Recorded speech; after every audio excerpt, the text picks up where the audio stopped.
So in Northamptonshire, we actually, on our flood investigation side of things, we've set up a local threshold just because it would be really difficult for us to investigate every single flooding incident that comes our way. So, for example, in 2012, in November, if you recall, it was quite heavy rainfall. We had 302 flooding incidents, and of those, 13 led to formal flood investigations. So that's where internal properties were flooded.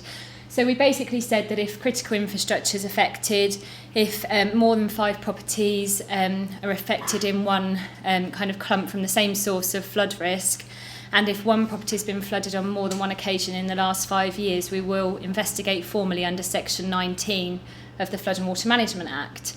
That doesn't mean that we won't look at all of the others that don't meet that threshold. What we do is a kind of desk-based assessment. We look at all of the local history of flooding in the area. We look at all of the assets in the area. We provide a kind of risk profile for those communities or those people that have been affected. And I will allude to the fact that we've created a flood toolkit on a number of occasions through my presentation, and all of the advice and guidance that we provide to those residents that have been flooded is all now available on that flood toolkit. So in terms of our actual Section 19 formal flood investigations, it's quite a robust process, and I'd say we go over and above what the legislation requires us to actually do. So we obviously look at the site in a great deal of detail. We look at the drainage systems, we look at the history of flooding, we look at the flooding incidents that have happened previously, we look at rainfall analysis, and we're really lucky that on our flood toolkit we've just set up an additional 15 rain gauges across the county, so we've got real-time data coming into the county council from rainfall. We look at the summary of impacts in terms of which properties have been affected, the level that the water's got, thresholds, etc., but also assets that have been affected. We look at the impact on the watercourses and the hydrological structures, but most importantly, through the Section 19 process, we clearly identify different roles and responsibilities.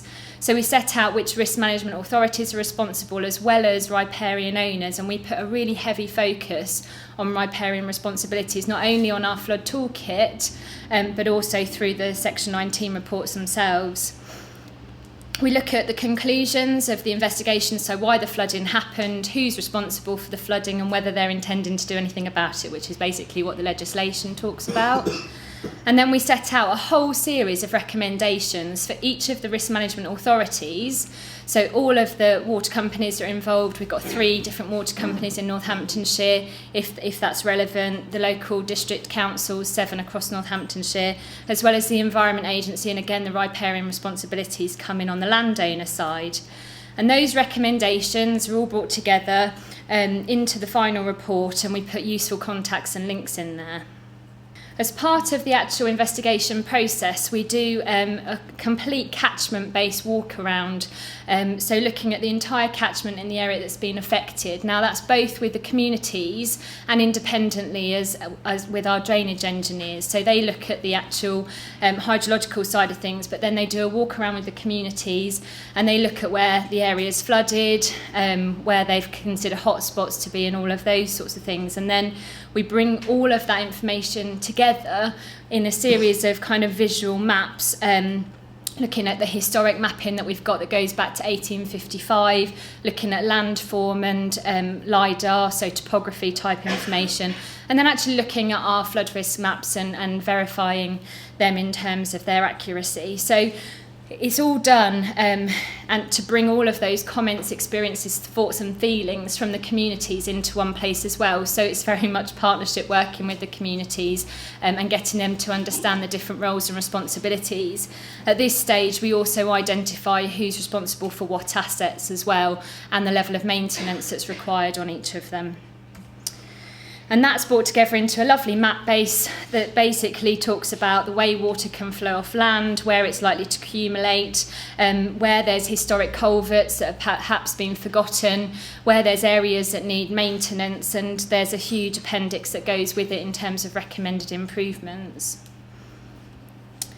And in terms of the partner engagement, obviously we've talked about the walkovers with the communities, but we actually contact the town and parish councils as well, because we find that they're quite useful as the first point of contact. And those communities that we may have missed, community members that we may have missed, we drop letters and questionnaires into all of those properties that are seemingly affected by the flood risk or in the locality, so that we can feed in all of the information from them. All of that information is collated and shared with the partners and actually put into the formal Section 19 report, and then that report is shared with all of the flood risk management partners for final review and sign-off. So we won't ever publish anything that hasn't had an agreement from all of our flood risk management authorities. And it's published on our flood toolkit, and we also update our mapping layer within our flood toolkit that's open to the public to show where those investigations have taken place. So that's the front page of the flood toolkit in case you haven't seen it. There's a whole interactive mapping section in there. That's where the flood investigation layer is held, and it's really useful for development management purposes as well, so that they can see where those areas are flooded and that they need to investigate in more detail when it comes to flood risk. But once everyone's signed it off, it gets published on the flood toolkit, and all of the town and parish councils, all of the residents are informed that it's been published and that it's available on the flood toolkit. And all of the risk management authorities are made aware that it's there as well, and obviously that's a requirement of the legislation. So in terms of actual successes, we've got lots of success stories in Northamptonshire. We've done 29 formal Section 19 flood investigations now, all of which you can view on the flood toolkit.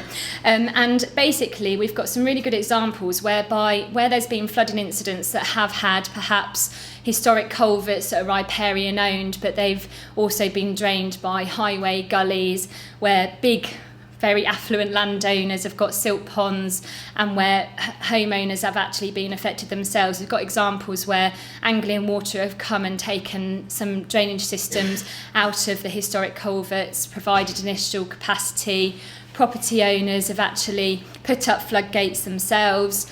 The Environment Agency have provided advice and guidance in terms of desilting silt ponds.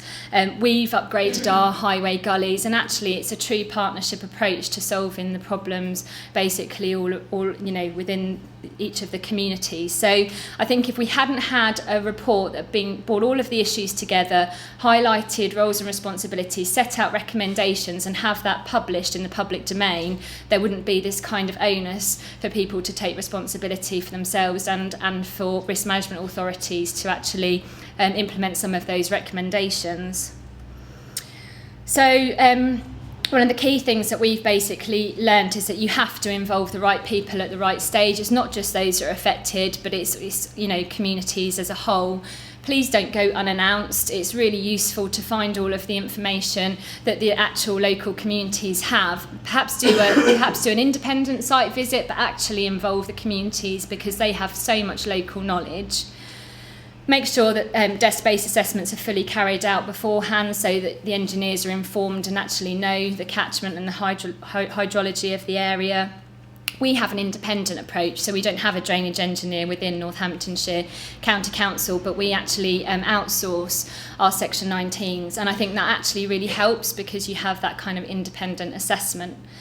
There are often vested interests, and sometimes different risk management authorities or individuals actually want us to look at specific things that aren't perhaps relevant, so just make sure that the balance is there.